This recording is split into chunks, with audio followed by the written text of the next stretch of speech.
Good morning, everybody. This is the Pinstripe Chronicles. I am Donald. This is Tats. We had a game last night, and it was pretty exciting. While the whole world may have been watching Monday Night Football, there was, in fact, a Yankee game, and it was a pretty controversial one. Potential game-deciding Aaron Boone mistake. We'll break it all down for you right here on the Pinstripe Chronicles.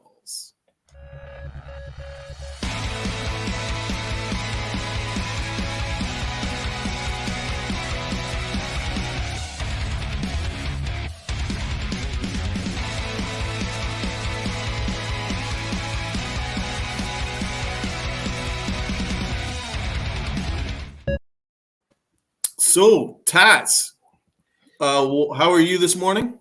I'm doing well. So it's always a good day when your eyes open in the morning. So Amen to it's that. a day for a fresh start. It's a day to correct the mistakes that you may have made the day before, and the Yankees need to fix the mistakes that they made the night before. So, let's start with Aaron Boone. Now he's been the topic of discussion here on Twitter and social media in general, and also the Yes Network. We're discussing it.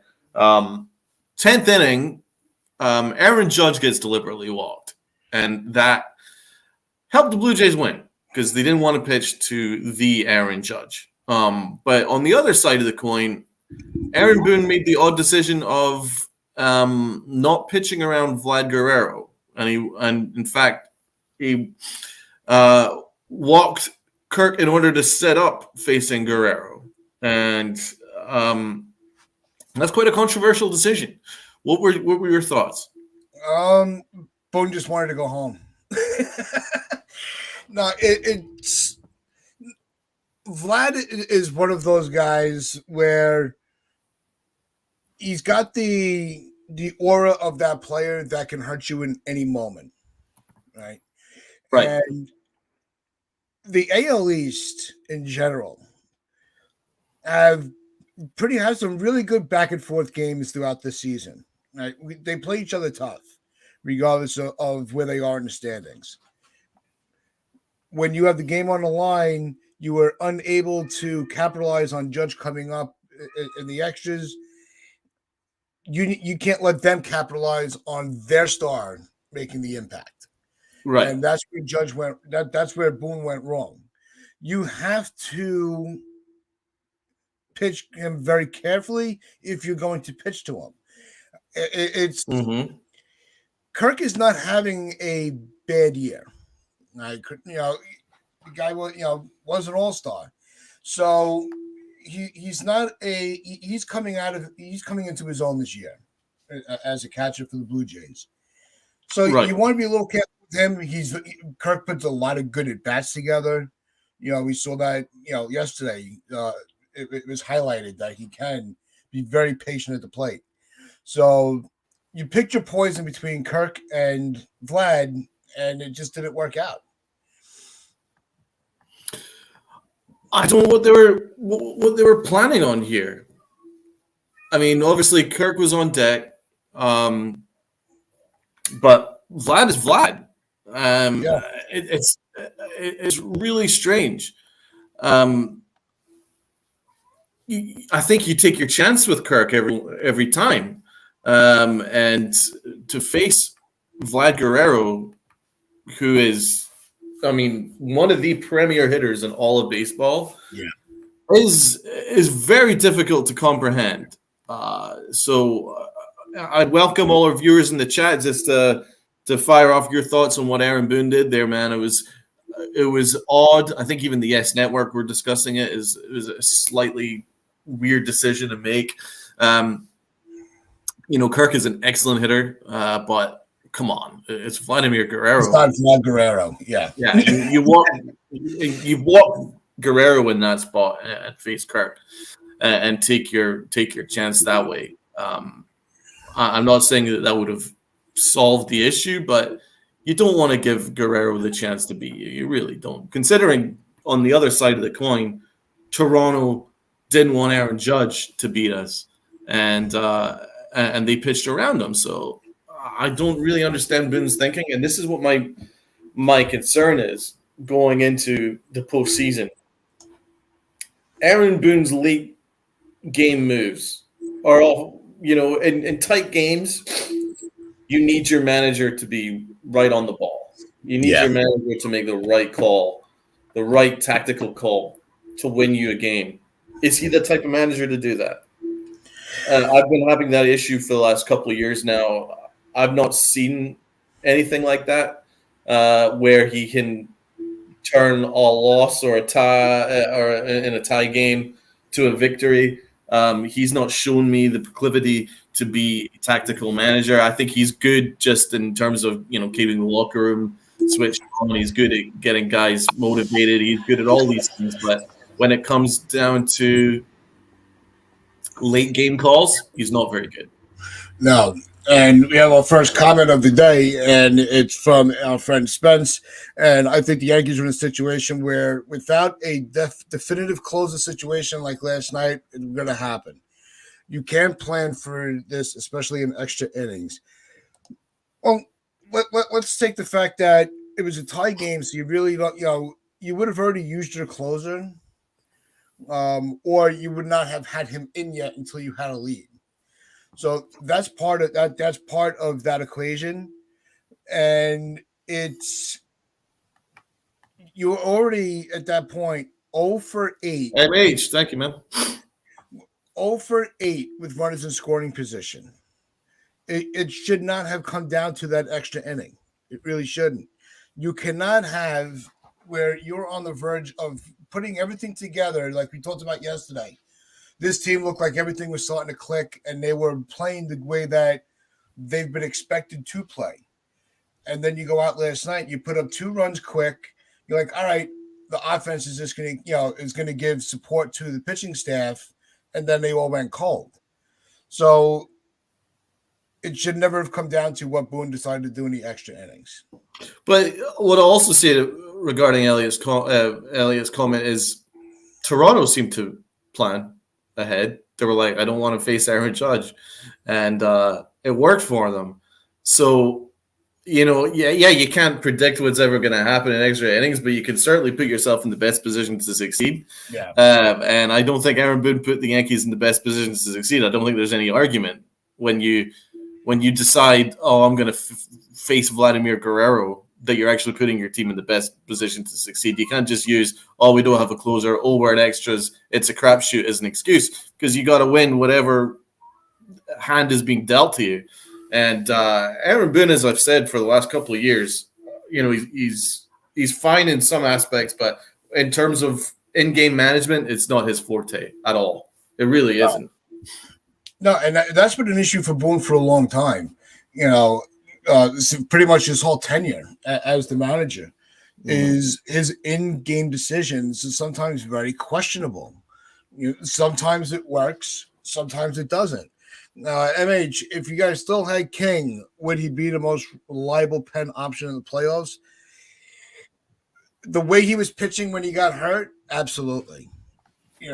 But the baseball season's a long season.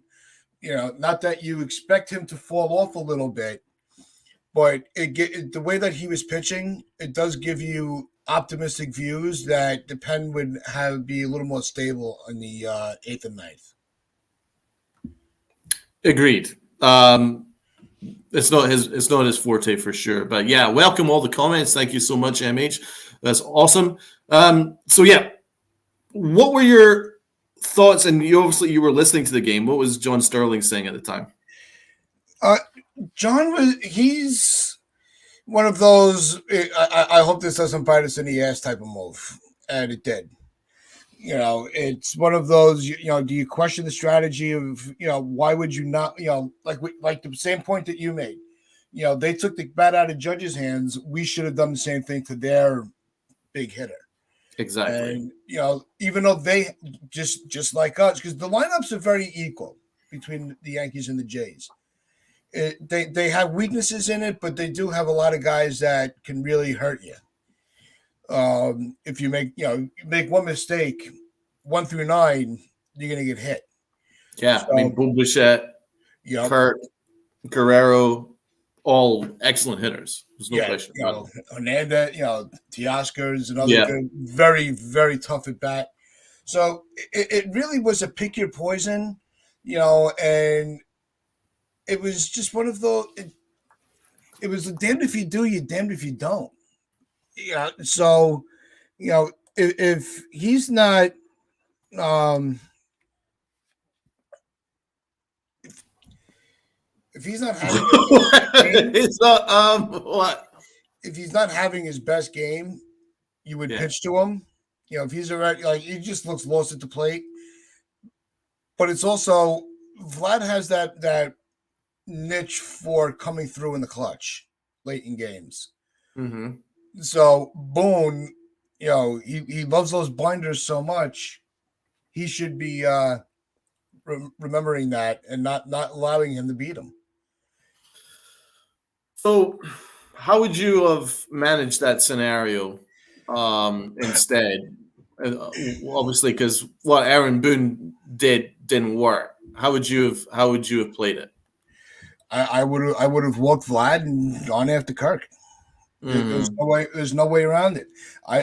If I'm going to get beat, I'm not going to let their best hitter beat us, especially with the division so close in hand. Right. So you would have pitched around Vlad. Absolutely. Yeah, I agree Yeah, with I that. don't think there's any way around that. Yeah, it's such a weird call, and there's a reason why he's trending on social media right now. That it didn't really make any sense, and that's what really scares me going into October because every game is going to be a tight one. You're going to rely on the fact that it's going to be every game in the playoffs is going to go right down to the wire, right? So you need your manager to be on point and make the right tactical call. I understand that we're very close to winning the division, but you still have to play to win. You have to be in a position Yeah. to put your team in the best position to succeed. I don't think he did it. Miguel Batista, what do you got here for us, brother? Walk Vladdy, amen. Yep. Common sense. It is common sense, but Aaron Boone seems to be deprived of that at the moment. So I'm putting that loss on him. It's in general. I'm not going to just pile on top of him because I think in general he's had a good managerial year. I think that to be fair to him, I think that the position that he was put in this year with more infielders than you even know what to do with, ton of injuries, and a very odd trade in IKF and Josh Donaldson. He's had to kind of deal with all that, and then you had the whole deal with Monty being traded, and then there has been a fallback from that as well, blowback on that as well, and he's managed to navigate those waters fairly well. He's not been perfect, but he's done fine. I think he's done a much better job this year than he did last year. So I want to give him some element of props. Any failure I feel this year would be on Cashman rather than Aaron Boone. And last year I put a lot of blame on Boone, but I think he's done fine this year. But this game last night, I think he got it wrong. The only thing that can kind of make a little sense is that Vlad Guerrero has been struggling as of late. Yeah, but okay, so let's use the scenario that take away the fact that Aaron Judge is having this phenomenal Babe Ruthian league year, right? Say a standard Aaron Judge year, hitting 40, 50 home runs, right? But he's in a slump. Are Toronto going to want to pitch to him? Say are they going to pitch around someone else's to face Aaron Judge? No, they're not going to do that. No one does that. So that's why if you use the same like example, would they do that? No, they wouldn't. So why would we be wanting to face Vladimir Guerrero? You're always even if you're struggling, is still an elite hitter, one of the best hitters in the game. You don't really want to face Giancarlo Stanton because he always has that potential to go and do something special. And that's what happened here, man. You don't want to face Vladimir Guerrero because he always has the potential to do something that little bit special. So that cost us the game, as far as I'm concerned. Yeah. What was your take on the fact that he's jumping around like like a lunatic after the game? This is my house. This is our house.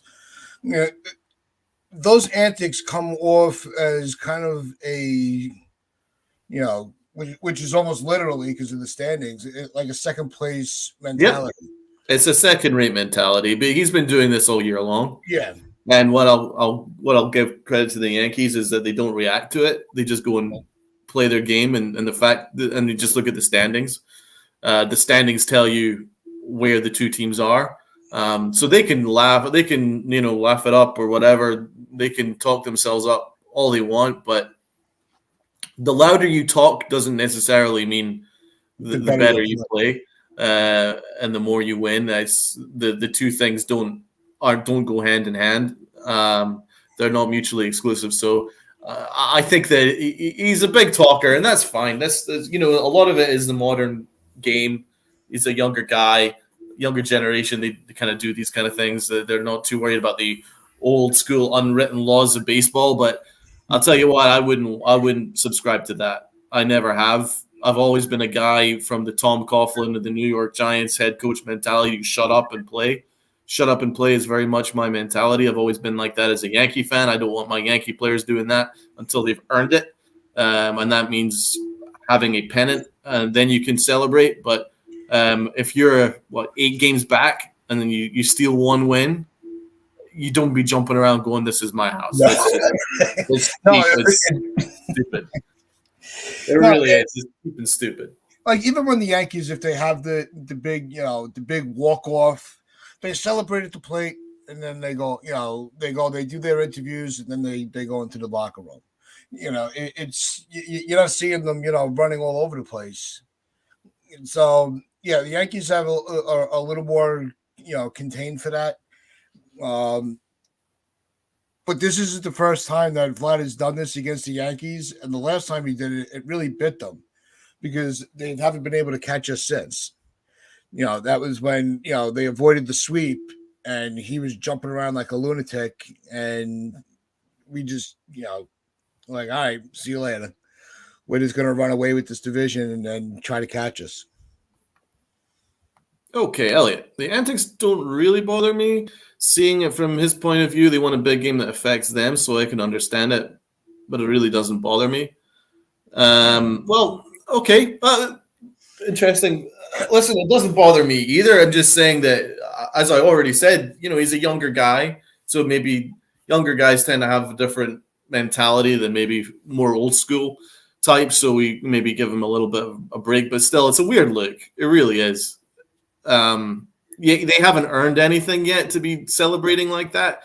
Had they beaten the Yankees and it's, put them in first in the division or something like that, I could buy it. But, that it doesn't really make a whole lot of sense to me, but it is what it is. Anyway, credit to Guerrero anyway, because he really made Aaron Boone look dumb. So we can certainly say that. Now, the next topic of conversation, IKF. Mr. I can't field. That's from Pete Simonetti. That is from Pete, legendary Pete from NYY News. He's spot on there. I can't field, and it's true. He can't field. Numerous examples here of why IKF is not the best shortstop in all of baseball, which Aaron Boone apparently keeps telling us. But I'm really thinking he's just trying to cover up for Brian Cashman, who's made just a terrible trade. He is not the best shortstop in all of baseball. I think we can all safely say that. In fact, we can also safely say that Peraza is a much better shortstop than IKF. But, we're not paid to make these decisions, and the Yankees seem all in on IKF. So a couple of strange decisions from IKF. Very fortunate that he doesn't have a ton more errors to his name than he already does. He's gotten. I wonder if the score, the guys doing the scoring, get paid by Brian Cashman, because honestly, he should have about 6, 7, 8 more errors than he already has. So what's Miguel got to say here? Noodle arm, IKF. Yep, he's got a noodle arm. Tats, what did you think about IKF? No, I think he ruined what was said to be a really nice outing from Severino. Yeah. that botched double play just it made it. He had to throw 30 pitches that inning, Yep. which really elevated his pitch count that he was going to be on because he's just coming back. He's trying to figure out what's working for him, and not now because you don't know how to field a simple ball.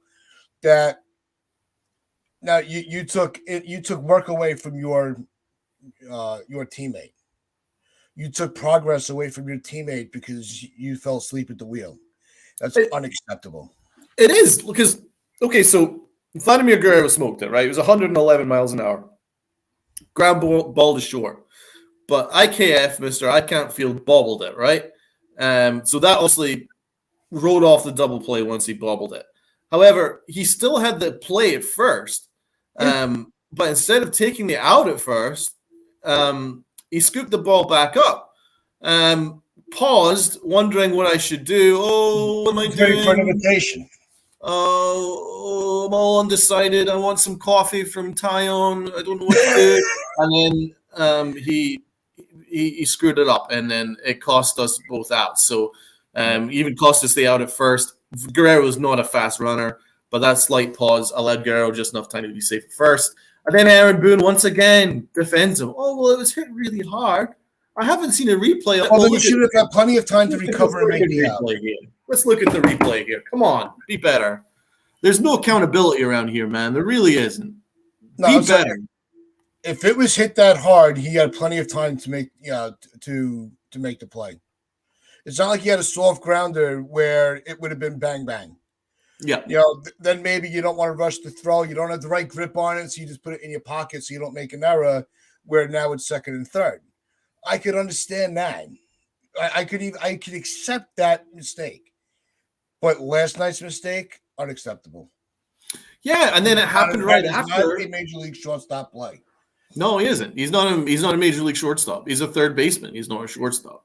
And then he also screwed it up when the Yankees missed a potential chance to nab Hernandez at second after he took a long look at a fly ball, thinking it was a home run, judged it his thing, threw it to the cutoff man, but IKF threw home instead of going to second where there was probably a good chance of getting Hernandez.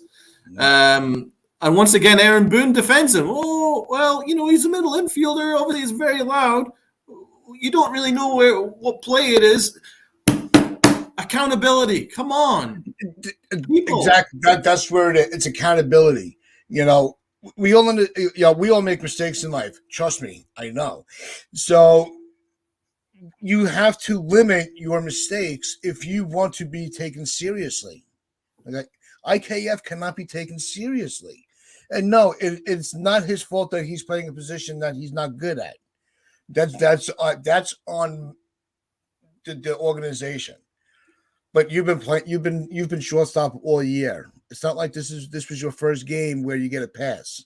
You've been making these mistakes all freaking season long. Enough. Get this guy out of the shortstop position. He sucks. This is not the infield that's going to make it through the postseason. I'm sorry. No. He gives me no confidence on the defensive end. Exactly. Just one little bobble could just write off huge game-changing double plays right there, or he really struggles at the straightforward play. He's got range. We've seen that his range is actually very good, but his arm is not good. It's all over the place. As Miguel points out here, he's got a noodle arm. But the biggest concern is the Yankees keep making excuses for him. Yeah. Now, I'm not expecting Boone to just put him over the hot coals post-game, but you do need to have an element of accountability going, you know what? He needs to make the play right there. That play might have changed the game. You can say that, but I think Aaron Boone is afraid of saying these things because he doesn't want Brian Cashman to come and talk to him afterwards. And he doesn't want to hurt IKF's feelings because the truth is the Yankees have gone all in on IKF at the expense of their number two prospect, Peraza. So I think there's an element of double standards. Peraza, for instance, has looked very good in the limited time that he's been playing here, but the Yankees don't give him a look. But they're all in invested in IKF, so IKF can do literally anything he wants. He can throw the ball all over the infield, and the Yankees will make excuses for him purely because to cover for their own lack of good decision making. But again, if I was to be a little bit fair, IKF did hit a home run, so it was not all a complete disaster. He was our only offense yesterday, but still, the game was decided by him with his defense, his lack of defense. Well, that's why I'm putting the blame on his defense. That's why I can't say his defense, his field, because his bat is not the problem. You know, when you look at his line, what like Rob says, this is pretty much what we've expected from him at the plate. That's just the guy he is. He's got a respectable amount of RBIs that he does put the bat on the ball. He's not a big strikeout guy. So his offense, I'm not concerned about. It's the defense. It's where he's playing in the infield. There was, when you had Donaldson out, there was your window to move him to third, put Peraza at second, to see what you got. To mean Peraza at short. Get IKF comfortable. Peraza at short, Torres at second. Is that what you meant? No. IKF at third and Peraza at short. That's what I meant. Yeah. Yeah. Okay. So, in the last few minutes, Aaron Judge again fails to hit a home run. Is it getting to him? Do you think? I don't know if it's I think. I'm just hoping he gets hurt so they can play Peraza. Well, I mean, I never wish injury on anyone, but I would love to see Peraza. That's all I'm gonna say. Yeah, nothing serious like a stub toe. Something simple, but we'll keep him off the field. Yeah. But with Judge, I think he's just trying. He's trying to force himself not to press, and just continue to put it back together. His main focus is winning the game, not his own accolades. He's already proven himself to be a tremendous superstar that the Yankees can't afford to lose. He's already done that. And that's without the home run chase. He's already proven his worth. Right now, he's just increasing his bank account. His determination is to win, not for his team, not for himself. So I don't think he's worried about it. I think he's worried about just getting the Yankees, making sure the Yankees get a lead and keep it.